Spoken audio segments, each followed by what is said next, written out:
Hey everyone, it's Sunday and time for a new episode of Record Collecting with the Quill.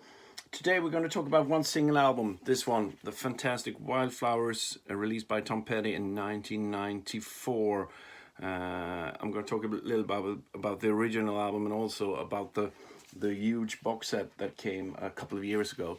It's one of I had in my head for a long time. I've been thinking about doing an episode about this one, but today is the day. But before we start, thanks to all of you who commented on the last November episode. It's available if you look on our YouTube channel. If you're here seeing this one, you probably know where to find it. Also got to say thank you. A couple of you commented on, I had this cap on, Crate Digger, fittingly. New cap for last week, and it came from this place, Mango Beard. It's a guy called Johan Arrhenius. I gotta say thank you. Some really cool merch. He has done some merch for the Quill as well. Check out his web store. It's mangobeard, I believe, .com or .se. You'll find it. Cool stuff, t-shirts. You have lots of other cool stuff as well, and caps and hats and whatever you wish to buy. I'm pretty sure he can get it for you. But before we start, you know the drill. Make sure you subscribe, hit that little notice bell, and share with your friends.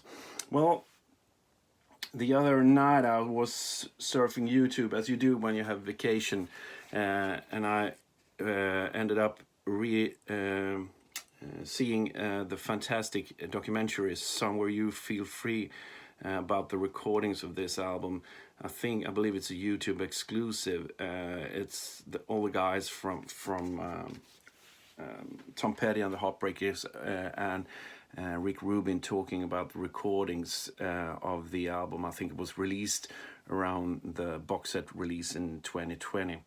And if you haven't seen it, it's sort of a fitting. If you're seeing this episode, I guess you have to see it as well and listen to the album. This one, as I said, is one of my favorite albums of all time. It's sort of you could say it's a transitional album for Tom Petty. There was a lot of stuff happening in his life around this time. Number one, Stan Lynch. They fired Stan Lynch, the Heartbreakers drummer.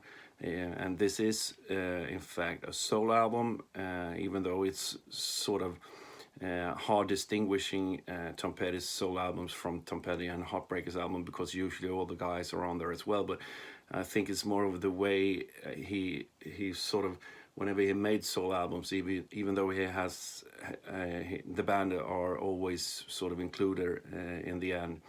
It's more of him sort of having creative freedom. I think it's the way he approaches the soul albums in a way, and don't listen to the band as much. And this one was a huge success when it came out in '94.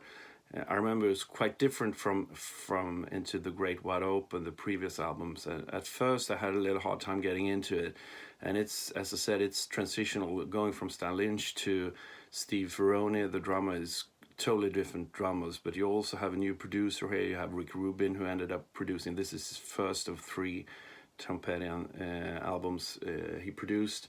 And he also changed record label as well, going to Warner Brothers for this first release of his on that label. And as I said, it was a really creative period as well. He recorded tons of stuff, and they recorded the album for quite a long time. They even made a small break and recorded 2 tracks with the full band on Heartbreakers, including Stan Lynch, for the Greatest Hits album. They had a huge hit with Mary Jane's Last Dance, which was recorded in the middle of recording this one, but in a different studio and totally different session. And as I said, it's sort of more, this is probably the most honest album, and I think Tom Petty would probably agree as well. It's sort of him finding a new way. He had been productive for, what is it, almost 20 years. So whenever you've been along for that long time, you have to sort of reinvent yourself every now and then. And I think this is a good example of that. And some fantastic tracks. You have some really strong rock tracks. As I said, Steve Ferrone is a fantastic drummer. You have a couple of those heavier ones. You have Honeybee is a really cool track. You have You Wreck Me, but you also have some fantastic soft tunes here as well. The first track, Wildflowers, Only a Broken Heart is a fantastic track as well. Well, there's so many. This is the original vinyl version. A bit difficult to find, but it's been re-released now, and this is actually the album or the box set I'm planning to talk a little bit more about. This one is Tom Petty, Wildflowers, and all the rest. It was released 2 years ago in a few, I think it was, I don't know, 4 or 5 different versions. And of course I had to get the biggest version. This is the one that was sold exclusively through Tom Petty's own home site. It's a 9-disc set, so you have 9 vinyl albums, tons of cool stuff, and you also have this.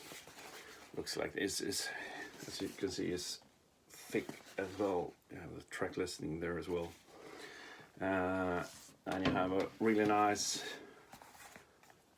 booklet as well. There you go. I think it's somewhere close to 60 pages. It's a full book about the recordings. You have tons of photos from the recordings. You have exclusive artworks as well, and you have all the sort of track by track information as well. I think, yeah, here at the end you have all the lyrics and all that stuff. So fantastic release. And what do you get when you buy sort of the Super Deluxe edition? Well, you get two discs of the original. It was a double album, first one. You get 2 discs of the original album. You get one album of outtakes. As I said, he was really productive around this time. So a couple of the tracks he recorded for Wildflowers ended up on the album after that. She's the One, the soundtrack was left over from the Wildflowers tracks, and some ended up on later compilations and stuff. But here you have one album of finished outtakes, mixed and recorded completely with the band. You get 2. What is it? I have a sort of a note here. You get two albums of Tom Petty's own home recordings, his own demos, which are really cool to hear. Sort of the songs, how they started out when he's just sitting around by himself playing guitar. You get 2 albums of live recordings, all the songs recorded live from various places all over the world. And then you get last, this is the real fun stuff for me, it's 2 albums of alternate takes. And I think those are really fascinating because you have a couple of, as I said, alternate takes. As I said, they were changing drum around this time, so they tried out a couple of different guys. And a couple of those recordings are on there as well. So you have a couple of tracks with Kenny Aronoff, famous from playing with John Mellencamp and John Fogerty, and a studio session guy. And they also mention him in the documentary. And it's really interesting because you can really hear it's all the same guys except for the drummer. And you have, I think there's one track I think you have with both Stan Lynch, I think you have Kenny Aronoff and you have Steve Ferrone, and you could totally hear what kind of a difference a drummer makes. You have all the other guys. You have Tom, you have Mike Campbell, you have Howie Epstein, and you have Benmont on keyboards, and then you just change to the drummer, but the song get a totally different feel. And I think in them choosing Steve Ferrone, they found the right guy, because the tracks, when you listen to Kenny Aronoff, he's a super drummer, great drummer, but he doesn't really fit within those songs. And I guess Tom Petty has sort of a southern feel, sort of a swagger. They're playing, they're not really on the beat, they're always a little bit behind the beat, sort of I guess a southern feel, you could call it.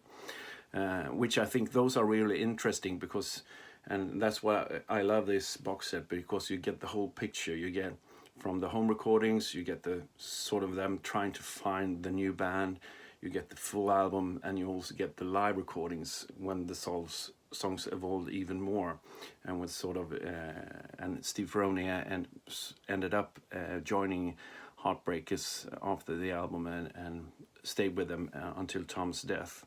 So it's a really good sort of, you get, as I said, the whole picture, which I think is a fantastic opportunity. I wish more artists would do sort of these kind of box sets, because it's really fun to listen to. There's other bands, but I guess Metallica has done sort of this really extensive, but I think they're probably quite expensive to do, so it's not for all. I guess you have to have sort of a big audience so you can make money from it, because that's what, in the end, it all comes down to money.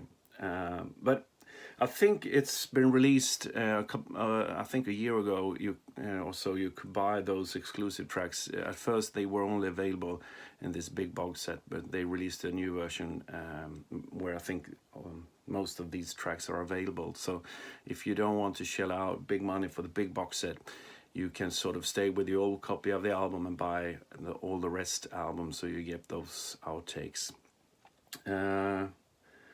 And as I said, watch the documentary. It's really well made. You have all the guys talking about the recordings and Tom Petty's state of mind, and it's also referred to previously, always referred to the album Echoes as being sort of his breakup album, his divorce album. But in this documentary, they talk about Wildflowers being his sort of, his marriage was sort of dissolving around this time, and he put a lot of effort into this album. Don't know if it was because of his marriage falling apart, or the marriage falling apart because of him spending so much time on this album. But it's a giant piece of work, and it's a fantastic album. So if you haven't listened to it, make sure you listen to it. You have, as I said, the original album, and you have all the fantastic outtakes in the box set. Well worth a listen, and make sure you watch the documentary as well. There's some great stuff there. That's it for now. I think I'm gonna crank this one and listen to it. It's a good start of any Sunday, and have myself a cup of coffee. See you all again next week, and you can find the album on Spotify. I will not put any songs on the playlist. You'll find it. You know where to find it for sure. Make sure you follow us, the QUILL Sweden, on social media as well: Facebook, Instagram, YouTube, Twitter, wherever you can find a band. We're probably there. It's the QUILL Sweden. Cheers, and thanks for watching. See you all again next week. Bye.